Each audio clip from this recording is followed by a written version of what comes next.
Hello दोस्तों, हम ionic equilibrium का एक और नया लेक्चर रिकॉर्ड कर रहे हैं। इसमें हम पढ़ेंगे classification of acid. Classification of acid basically classification of acid. तो ये ऑन द बेस एक मोल एसिड से कितने H प्लस निकल रहे हैं, उस बेसिस पे हम एसिड को क्लासिफाई करेंगे on the basis of number of H plus release from 1 mole acid. एक मोल एसिड से कितने H प्लस निकल रहे हैं, जैसे एग्जांपल देखो, H प्लस HCl से HCl क्या देगा, H plus plus Cl minus. Example 2 H2SO4, ये कितने मोल H प्लस देगा, ये कितने मोल H प्लस देगा, 2 मोल H प्लस देगा, plus SO4 minus 2। Third example H3PO3, तो कितने मोल H प्लस देगा, 2 मोल H plus, plus HPO3 minus 2।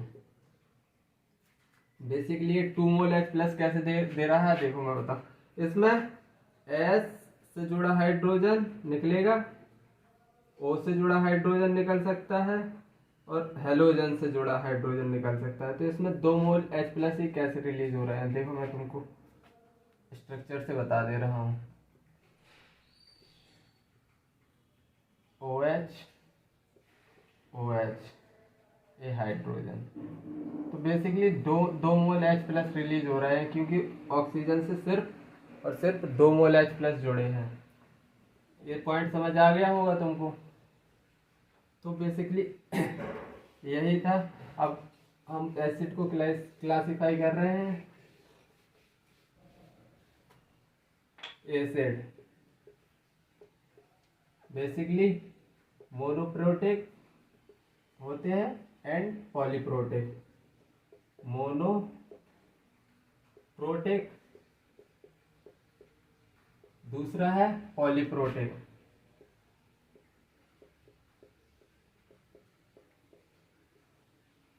अगर एक मोल एसिड से एक H प्लस निकल रहा है तो उसको बोलेंगे मोनोप्रोटिक। अगर एक मोल एसिड से 2 या 2 से ज़्यादा H प्लस निकल रहे हैं तो उसको बोलेंगे हम पॉलीप्रोटिक। तो इसी को बस अब लिख दें, 1 मोल 1 H plus release from 1 mole acid. एक मोल एसिड से सिर्फ एक H प्लस रिलीज हो रहा है। जैसे एग्जांपल देखो, HNO3 में एक H प्लस निकला, NO3 नेगेटिव, ये मोनोप्रोटिक हो गया। CH3COOH एसिटिक एसिड से एक H प्लस निकला, CH3COO नेगेटिव बन गया।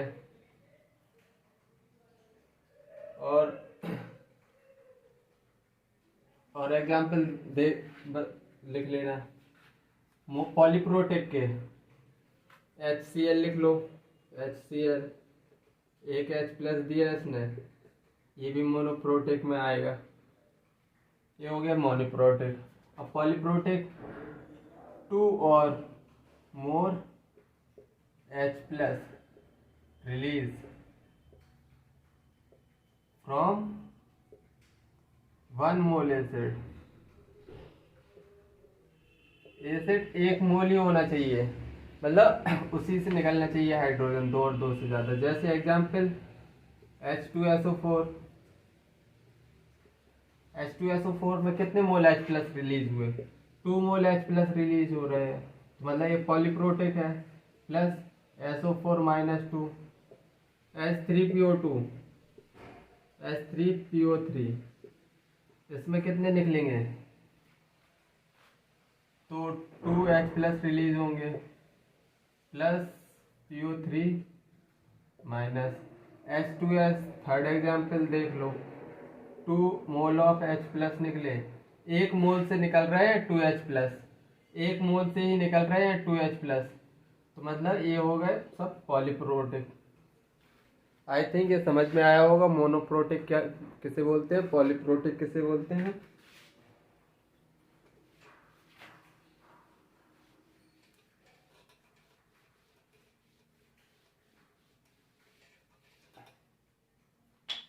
अब चलो मैं तुमको 5-6 एसिड दे रहा हूं, तुमको उसको बताना है कि ये मोनोप्रोटिक है polyprotic.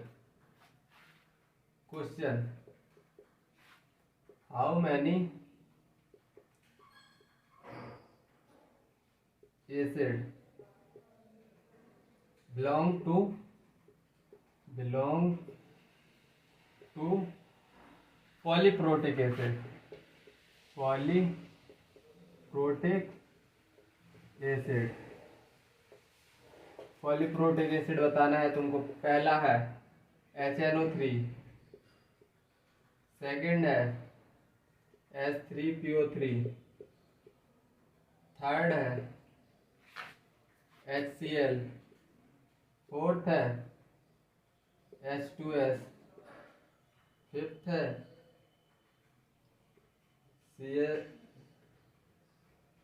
COOH plus COOH, six है HBr, सेवेंथ है HCl।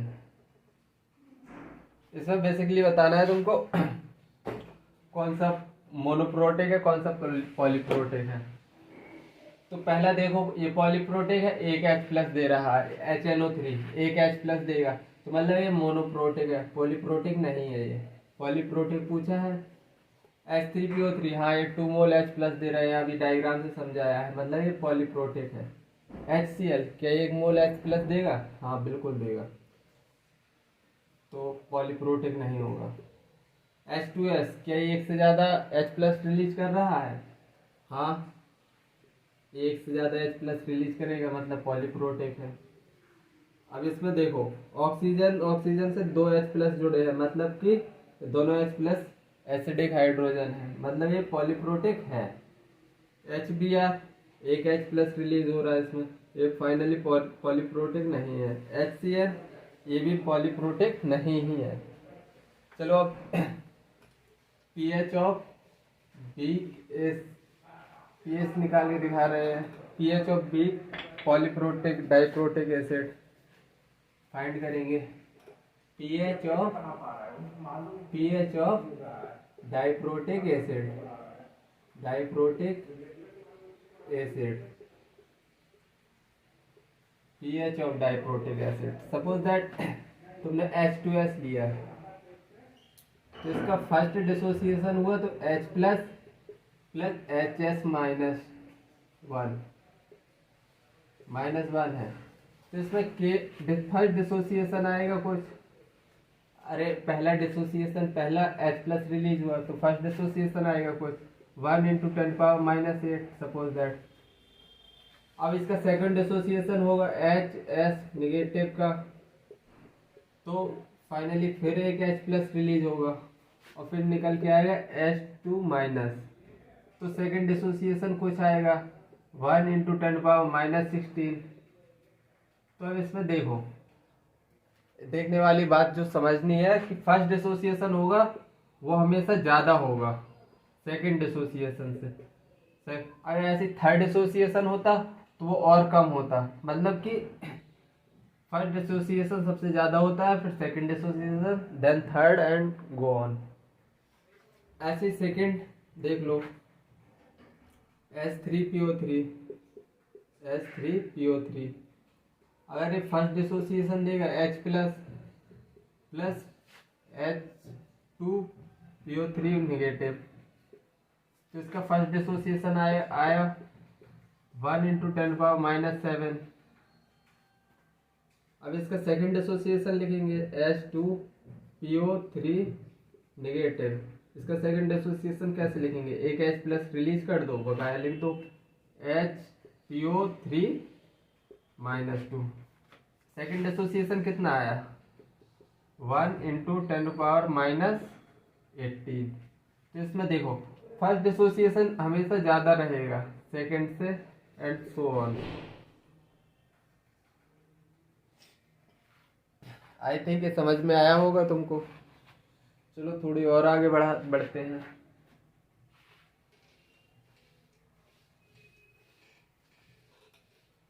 चलो क्वेश्चन की फॉर्मेट में समझा रहा हूँ अब थोड़ी कुछ बात है तुमको।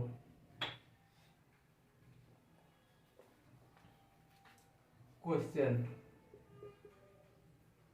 0.1 molar solution of H2S gives H plus HS minus। इसका फर्स्ट डिसोसिएशन गिवन है 1 × 10⁻−8। इधर वैल्यू कर लो 10⁻−2 मोलर। सेकंड है HS नेगेटिव, सेकंड डिसोसिएशन होगा, इसमें से H प्लस रिलीज होगा H2 नेगेटिव। इसका सेकंड डिसोसिएशन कांस्टेंट कितना आएगा और 1 × 10⁻−16। अब इसमें तुमको H प्लस pH वगैरह कैसे फाइंड करेंगे तो अभी देखो तुमको बता रहा हूँ। सबसे पहले हम अगर K1 की वैल्यू 10⁻7 से कम है तो सपोज करेंगे only one dissociation.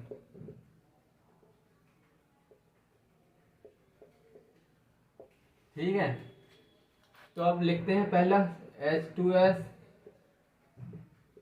gives H plus HS minus. अब इनिशियली H2S की कुछ कंसंट्रेशन होगी C, तो इनिशियल जब T इक्वल टू 0 पे तो H प्लस 0 रहेगा, HS माइनस भी 0 रहेगा।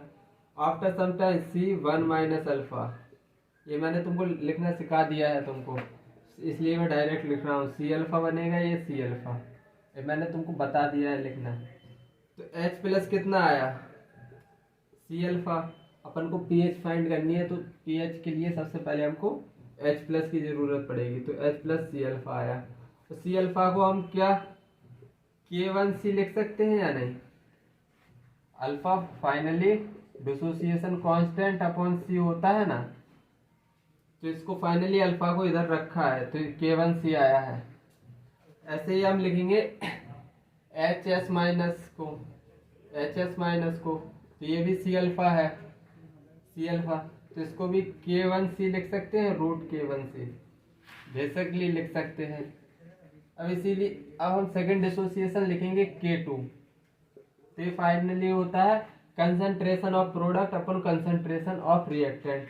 तो K2 लिख रहे हैं, तो S negative plus H plus upon dissociation concentration of product upon concentration of reactant. Reactant की कंसंट्रेशन कितनी गिवन है HS माइनस।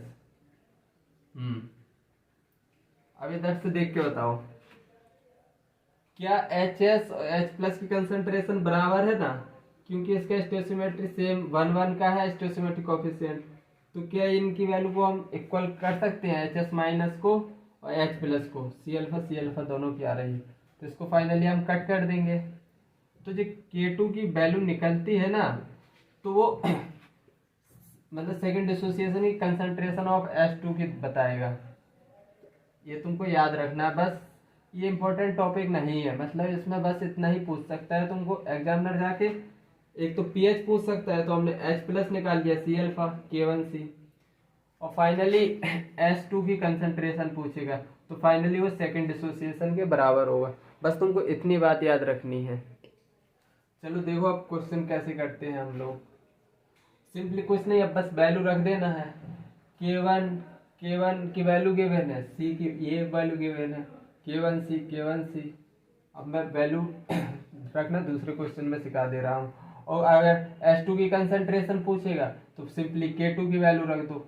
सब डाटा रखना ही है बस। देखो H+ की कंसंट्रेशन पूछेगा तो K1 की वैल्यू ये है, C की वैल्यू ये गिवन है। और अगर H2S की कंसंट्रेशन पूछ ली उसने, H2S की H- की, तो फाइनली K1 की वैल्यू रख दो और कंसंट्रेशन रख दो 10⁻⁻। और H+ निकल आया तो pH का फॉर्मूला -log H+ होता है। सिंपली इसी तरह H2 की कंसंट्रेशन पूछेगा तुमसे तो K2 की वैल्यू रखना है तुमको डायरेक्ट, बस इससे ज्यादा क्वेश्चन आगे नहीं जाएगा। देखो अभी क्वेश्चन एक करवा दे रहा हूँ।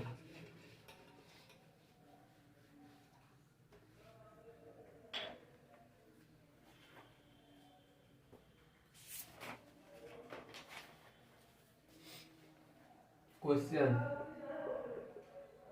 H2A is a diprotic acid,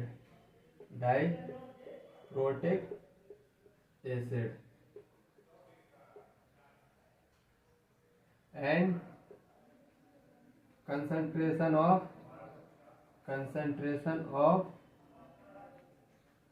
H2A solution is 10⁻⁻² molar.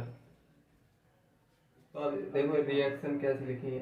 H2A gives H+ plus HA negative. इसकी K1 की वैल्यू गिवन है 10⁻⁻10 और HA negative. Second association A-2, इसका सेकेंड एसोसिएशन आया 10⁻⁻16। देखो पहला क्वेश्चन वो क्या पूछेगा, कैलकुलेट pH ऑफ सोल्यूशन, दूसरा क्वेश्चन क्या पूछेगा, find concentration of A2-, find concentration of A2-। ये नीट के लिए बहुत कम इम्पोर्टेंट टॉपिक है लेकिन हमको आना चाहिए। A2 की कंसंट्रेशन पूछी है, इसमें pH, तो फाइनली H+ निकल के क्या आता था, H+ K1C। फर्स्ट डिसोसिएशन हम इन्वॉल्व करेंगे अगर इसकी वैल्यू कितनी है, 10 K की वैल्यू 10⁻⁻7 से कम है, तो फर्स्ट डिसोसिएशन ही लेके चलेंगे। K1/√C, K1 की वैल्यू 10⁻⁻10 है, 10⁻⁻10। कंसंट्रेशन कितना गिवन है, 10⁻²। फाइनली निकल के कितना आएगा, 10⁻⁻6। अब pH का फॉर्मूला क्या होगा, तब pH पूछा उसने, pH बराबर क्या होता है, -log H+। की वैल्यू गिवन है -log H+ की कितनी वैल्यू आई है, 10⁻⁻6। तो फाइनली आंसर क्या होगा, पावर उछल के आगे आ जाएगी 6, पहला आंसर हो गया। और मैंने पिछले डेरिवेशन में बताया था A2 की वैल्यू कितनी, कंसंट्रेशन ऑफ A2 किसके बराबर होता है, इसकी कंसंट्रेशन किसके बराबर होगी, फाइनली K2 के। तो बस सिंपली K2 की वैल्यू रख दो, बस इसमें से ज़्यादा नहीं पूछेगा। कंसंट्रेशन ऑफ सेकंड डिसोसिएशन की पूछ लेगा इसकी, बस इससे ज़्यादा नहीं। 10⁻⁻16 डायरेक्ट आंसर। आई थिंक ये तुमको समझ आया होगा। चलो अब हम थोड़ी और आगे बढ़ते हैं, साल्ट हाइड्रोलिसिस पढ़ते हैं।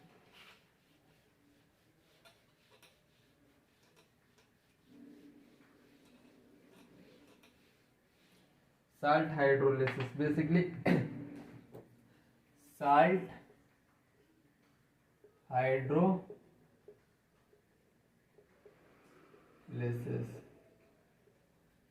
हाइड्रोलिसिस पढ़ेंगे।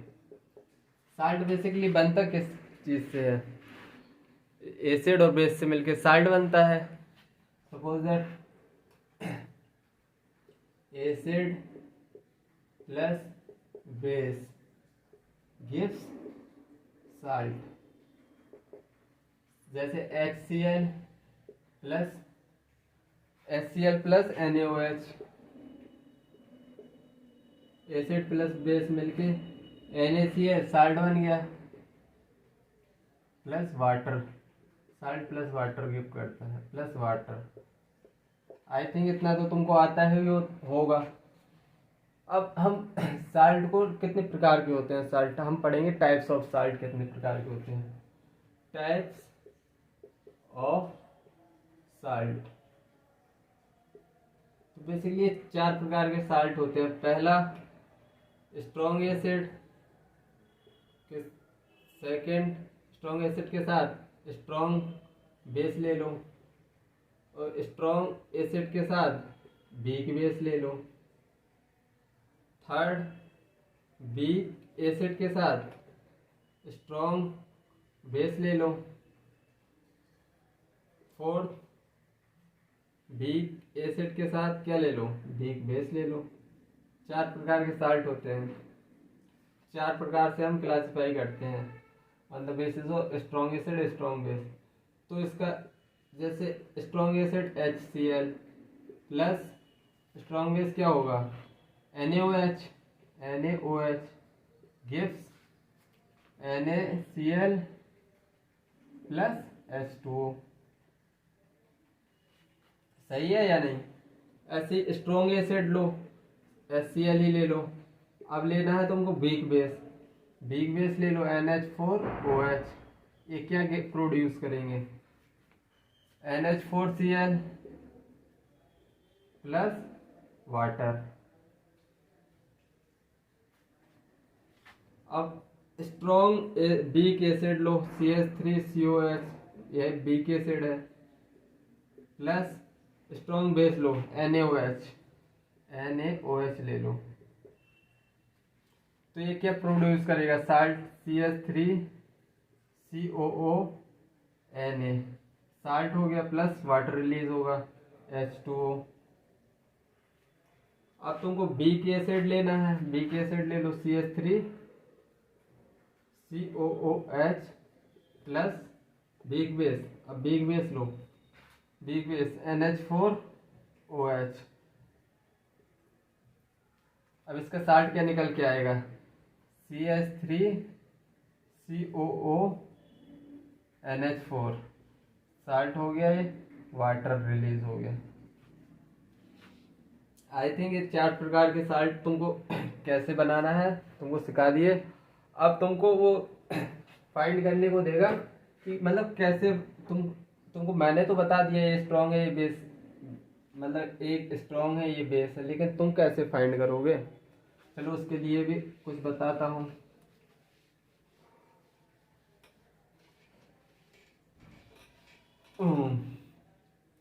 साल्ट बेसिकली, साल्ट में एक पार्ट होता है कैटायन, एक पार्ट होता है एनायन। कैटायन में हम जोड़ेंगे OH, तो ये हमको देगा बेस। इससे पता चलेगा हमको स्ट्रॉन्ग बेस है या स्ट्रॉन्ग एसिड है। अगर हम एनायन में H प्लस दे दें तो इससे पता चलेगा हमको एसिड, कोई कौन सा एसिड है। जैसे एग्जांपल NaCl। अब इसमें बताओ कि कौन सा स्ट्रॉन्ग एसिड है, साल्ट दे दिया। अब पूछ रहा है स्ट्रॉन्ग एसिड का साल्ट है या स्ट्रॉन्ग बेस का साल्ट है या कौन से 4 प्रकार के साल्ट होते हैं, अब पूछेगा। तो सिंपली तुमको कुछ नहीं करना है, इसको कैटायन एनायन में बदल लो। कैटायन को क्या दे दो OH, तो मतलब NaOH निकल के आया। ये क्या है स्ट्रॉन्ग बेस है। मतलब एनायन को तुम दे दो H प्लस, तो निकल के HCl निकल के आया, मतलब ये क्या है स्ट्रॉन्ग एसिड। तो मतलब कौन सा साल्ट है स्ट्रॉन्ग एसिड, स्ट्रॉन्ग बेस का साल्ट है। आई थिंक ये समझ आया होगा तुमको। दूसरा एग्जांपल CH3COOH के, एक दूसरा साल्ट ले लिया। सबसे पहले इसको तुम कैटायन एनायन में ब्रेक करो, तो K plus OH CH3CO negative. अब इसको कैटायन को क्या देना है हमको, OH।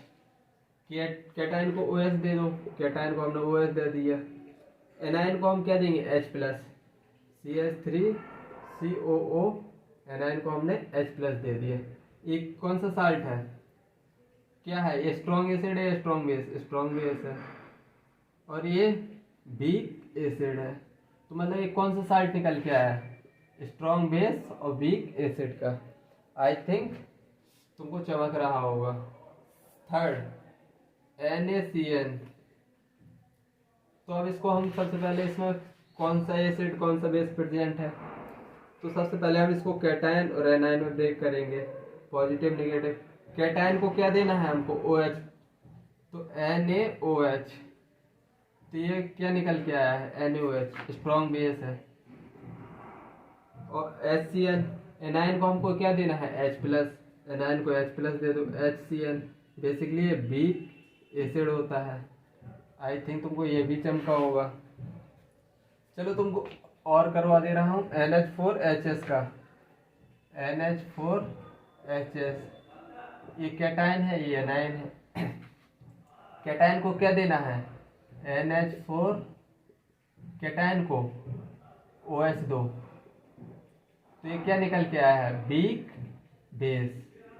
और HS को क्या दोगे तुम, ये एनायन है, एनायन को H प्लस देना है, तो H2S। ये वीक एसिड निकल के आया है। आई थिंक अब तुम साल्ट को पहचान लोगे कि मतलब ये स्ट्रॉन्ग एसिड से बना है, स्ट्रॉन्ग बेस से बना है, मतलब कैसे बना है। अब तुमको इतना पहचानना मैंने तुमको सिखा दिया है। चलो एक क्वेश्चन करते हैं।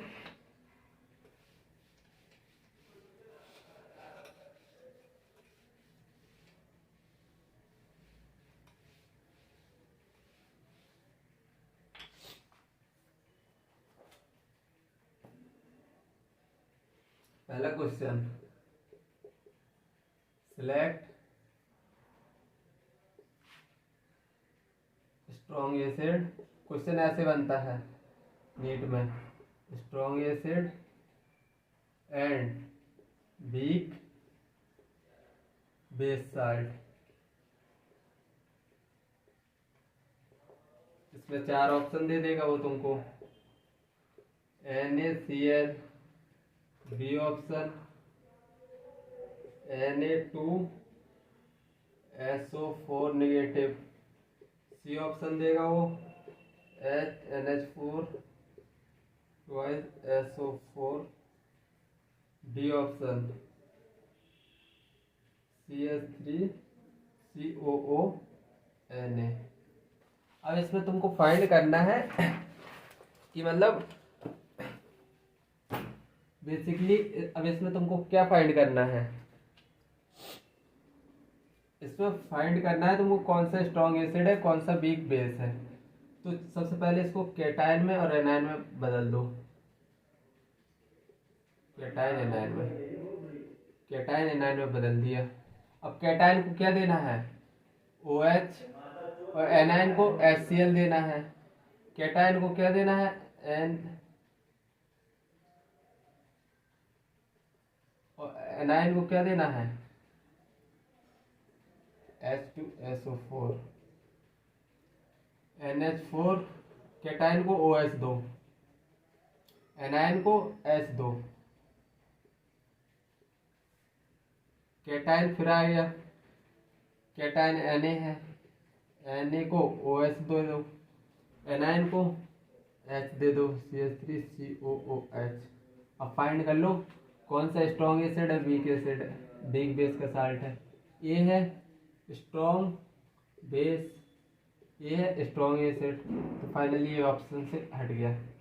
अब ये देखो, ये क्या है, स्ट्रॉन्ग बेस है, और ये है स्ट्रॉन्ग एसिड, ये भी ऑप्शन से हट गया क्योंकि स्ट्रॉन्ग एसिड और वीक बेस पूछ रहा है। तो अब देखो, NH4OH वीक बेस है, H2SO4 क्या है, स्ट्रॉन्ग एसिड, मतलब हमको आंसर मिल गया। सी ऑप्शन इसका राइट आंसर होगा। ऐसे क्वेश्चन मतलब करते हैं साल्ट हाइड्रोलिसिस पे, एक ऐसा क्वेश्चन प्रोफाइल बनती है।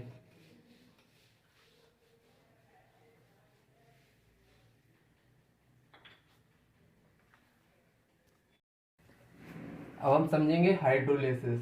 हाइड्रोलिसिस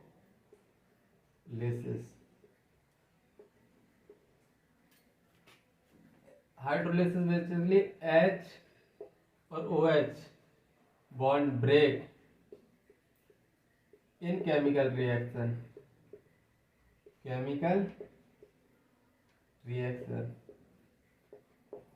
बेसिकली हमने साल्ट पढ़े हैं, अब साल्ट हाइड्रोलिसिस समझेंगे। सबसे पहले हम एक साल्ट लेंगे CH3COONA। तो ये ब्रेक कैसे होगा? CH3COOH में वाटर H2O, तो ये कैटायन के पास क्या जाएगा? कैटायन के पास OH जाएगा, एनायन के पास H। तो फाइनली इसी को हम बोलते हैं साल्ट हाइड्रोलिसिस। अब एक और एग्जांपल दे रहा हूँ, बताना ये साल्ट हाइड्रोलिसिस है या नहीं। COONA प्लस वाटर, तो CH3COO इक्वस नेगेटिव इक्वस और Na प्लस इक्वस।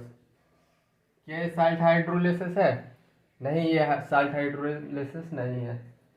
ये साल्ट हाइड्रोलिसिस इसको बोलेंगे। तो चलिए एक क्वेश्चन फॉर्मेट में NH4 plus plus H2O gives NH4OH plus H plus. क्या ये साल्ट हाइड्रोलिसिस है या नहीं? कमेंट करो। बेसिकली ये साल्ट हाइड्रोलिसिस है, यस। अब मैं कुछ इसमें जो समझने वाली चीज़ है अब मैं तुमको समझाने जा रहा हूँ। ओनली यही पार्ट है जो तुमको थोड़ी कंफ्यूजिंग करेगा। नोट लिखेंगे, note conjugate ion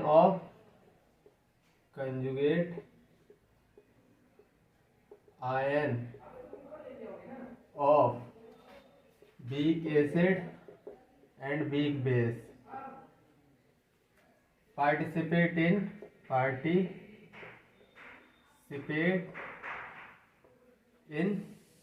salt hydrolysis.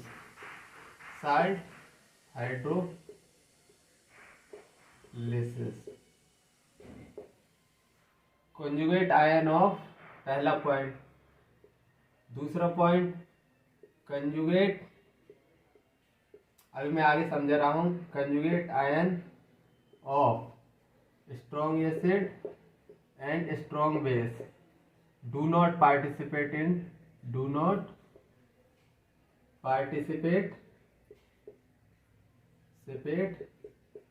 इन साल्ट हाइड्रोलिसिस।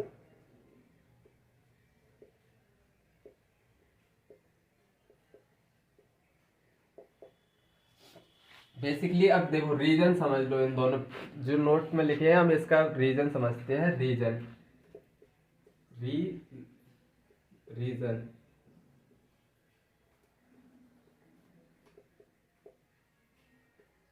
इसका रीजन समझते हैं।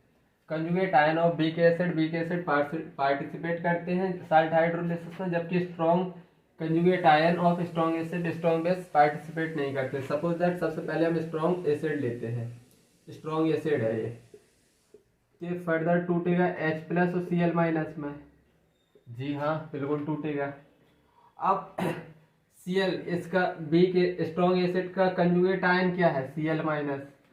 अब इस Cl माइनस का अगर हम हाइड्रोलिसिस करवाते हैं, चलो हाइड्रोलिसिस करवा लिया, तो फाइनली HCl निकल के आया OH माइनस। HCl जो निकलेगा HCl वो 100% डिसोसिएट हो जाएगा, फिर से 100% डिसोसिएट मतलब 100% डिसोसिएट होके फिर से H positive plus Cl negative में कन्वर्ट हो जाएगा। सेकंड पॉइंट क्या लिखा है? Conjugate ion of strong acid strong base do not participate in salt hydrolysis. क्योंकि इसका रीजन है, क्योंकि अगर हम उसका जैसे साल्ट है स्ट्रॉन्ग एसिड, उसका कंजुगेट आयन का साल्ट हाइड्रोलिसिस करवाएंगे और HCl बना के देगा, और HCl है स्ट्रॉन्ग इलेक्ट्रोलाइट। स्ट्रॉन्ग इलेक्ट्रोलाइट तो दोबारा से टूट जाएगा। ये बात बिल्कुल दिमाग में फिट कर लो कि साल्ट हाइड्रोलिसिस स्ट्रॉन्ग पार्ट का नहीं होता। अब देखो मैं वीक पहले का रीजन बता रहा हूँ, conjugate ion of weak acid and weak base participate in salt hydrolysis. तो देखो CH3COOH ये क्या है, वीक एसिड है, वीक एसिड है, तो इसका कंजुगेट आयन निकलेगा CH3COO negative plus H positive. इसका कंजुगेट आयन निकला CH3COO नेगेटिव। अब इसका हम हाइड्रोलिसिस करवा के देख रहे हैं, CH3COO नेगेटिव का हाइड्रोलिसिस करवा रहे हैं। तो ये क्या बनेगा, CH3COOH प्लस OH माइनस। अब ये क्या है, वीक इलेक्ट्रोलाइट है, वीक एसिड है, तो ये फर्दर 100% आयोनाइज नहीं होगा, 2 to 5% आयोनाइज होगा, डिसोसिएट।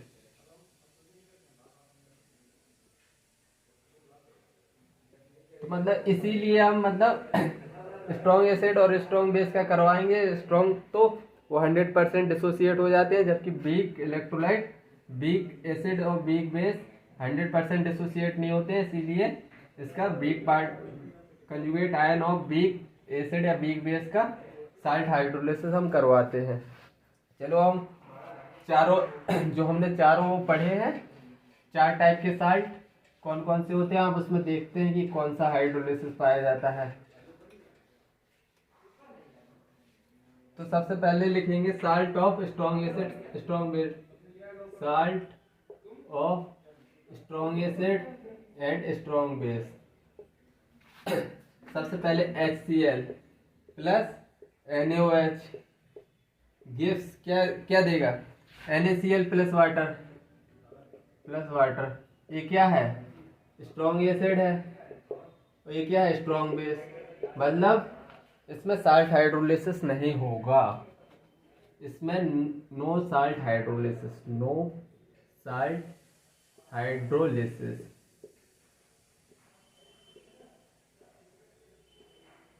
अगर पहला क्वेश्चन इससे यही बनेगा कि साल्ट दे देगा तुमको, वो साल्ट को तुमको पहचानना मैंने सिखा ही दिया। अब वो तुमको स्ट्रॉन्ग एसिड और स्ट्रॉन्ग बेस का सिंपली ए साल्ट दे दिया उसने, NaCl। अब तुमको कैटायन एनायन में बदलना आता है, तो तुम उधर से इधर जाओगे, स्ट्रॉन्ग एसिड स्ट्रॉन्ग बेस निकाल लिया, तो उधर लिख देना नो साल्ट हाइड्रोलिसिस, यही टिक कर देना। ये क्वेश्चन आ चुका है। अब स्ट्रॉन्ग एसिड स्ट्रॉन्ग बेस हो गया। अब strong acid weak base, strong base ले लो, अब वीक बेस ले लो। स्ट्रॉन्ग एसिड में क्या लिखेंगे, HCl plus weak base NH4OH। तो ये फर्दर क्या देगा, NH4Cl प्लस H2O। तो क्या है, ये स्ट्रॉन्ग एसिड, ये क्या है, वीक बेस। वीक बेस का मतलब हाइड्रोलिसिस होगा, वीक मतलब ये माइनस देगा, ये पॉजिटिव देगा। तो ये क्या है, ये एनायन, ये कैटायन है, ये एनायन है, तो इसको क्या बोलेंगे, इसमें साल्ट हाइड्रोलिसिस होगी क्योंकि वीक बेस है। तो बस इसका कैटायन हाइड्रोलिसिस मतलब कि कैटायन पार्ट हाइड्रोलिसिस करेगा ना, वीक बेस यही है, तो ये निकल के आएगा कैटायनिक हाइड्रोलिसिस।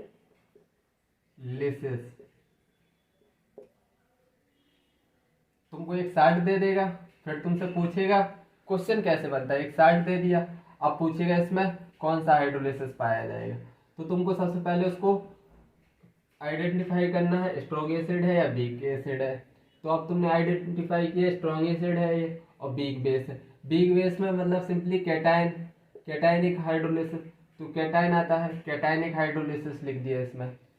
अब सिंपली थर्ड देखेंगे हम, स्ट्रॉन्ग एसिड स्ट्रॉन्ग बेस का देख लिया, स्ट्रॉन्ग एसिड वीक बेस का देख लिया। अब स्ट्रॉन्ग एसिड नहीं, वीक एसिड स्ट्रॉन्ग बेस का देखेंगे, weak acid strong base third. तो वीक एसिड क्या है, CH3COO H plus strong base क्या ले लें, NaOH, स्ट्रॉन्ग बेस ले लो। अब ये फाइनली CH3COONa प्लस वाटर। तो इसमें देखो कैटायन है, ये एनायन है, कैटायन साल्ट कैसे बना, एक कैटायन से बना, ये एनायन से बना। तो इसमें ये क्या है, वीक एसिड है, इसमें ये क्या है, स्ट्रॉन्ग बेस है। तो अब बताओ कि इसमें हाइड्रोलिसिस तो होगी क्योंकि वीक मतलब वीक एसिड है, तो मतलब अब वीक एसिड है तो मतलब क्या, वीक एसिड में एनायनिक, इसको क्या लिखेंगे, एनायनिक हाइड्रोलिसिस, क्योंकि इसमें माइनस एनायनिक, एनायनिक हाइड्रोलिसिस। अब सिंपली हम देखेंगे fourth, salt of weak acid weak base,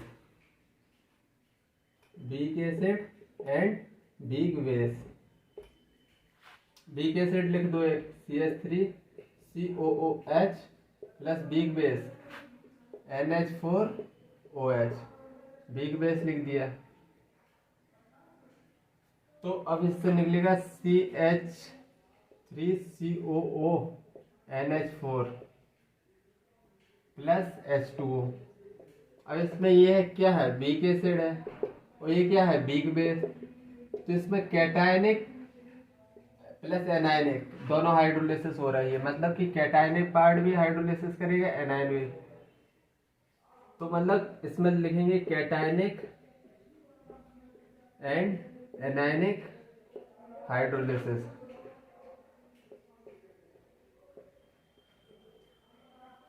ये जो मैंने लिखवाया है स्ट्रॉन्ग एसिड स्ट्रॉन्ग बेस में no hydrolysis, weak acid weak base में कैटायनिक एनायनिक हाइड्रोलिसिस। सिंपली अब मैंने तुमको बता दिया है, एक साल्ट दे देगा, बस तुमको ये बात देखना है कि वो वीक एसिड से बना है या वीक बेस से। वीक एसिड और वीक बेस से बना है तो बस अब देख लो इसमें कि कैटायनिक पार्ट हाइड्रोलिसिस में जा रहा है या एनायनिक पार्ट। तो बस सिंपली कैटायनिक एनायनिक हाइड्रोलिसिस, बस इनके नाम याद रखना है। अब तुमको चलो एक क्वेश्चन दिखा दे रहा हूँ कैसे आते हैं क्वेश्चन।